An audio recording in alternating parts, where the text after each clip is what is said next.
Au cours de son existence, Dalida a connu plus d'un homme. Avant de vivre une histoire avec Alain Delon, la chanteuse, qui s'est donné la mort le 2 mai 1987, est tombée sous le charme d'un autre Apollon au regard azur, un certain Armando. Des histoires de cœur souvent, bien trop souvent, accompagnées de lourdes douleurs puisque d'anciens compagnons, Lucien Maurice, Luigi Tenco et Richard Chanfray, ont décidé de mettre fin à leur jour.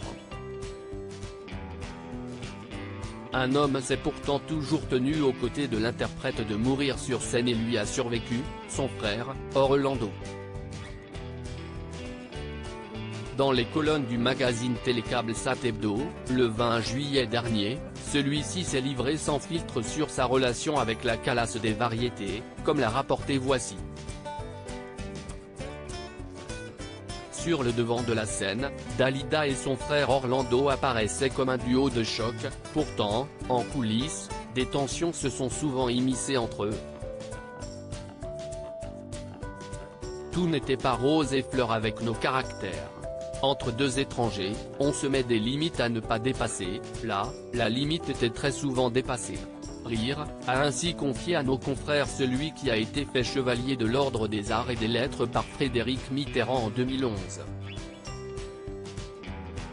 Et de nuancer quelque peu ses propos, mais tout s'arrangeait très vite et je tenais bon. C'était une relation basée sur la confiance mutuelle.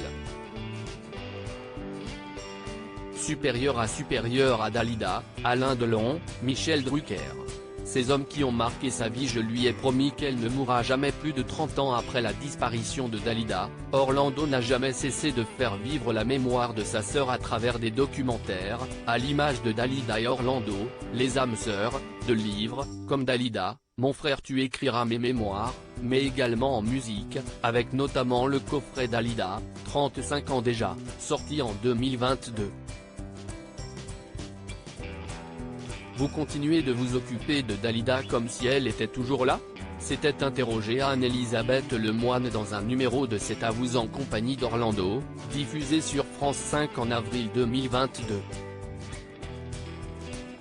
Et son illustre invité de se souvenir alors d'une promesse faite à la chanteuse sur son lit de mort, c'est une promesse que je lui ai faite le jour où elle est partie.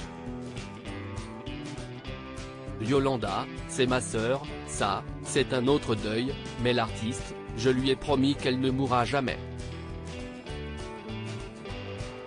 Article écrit en collaboration avec 6 Médias Crédit Photo, agence.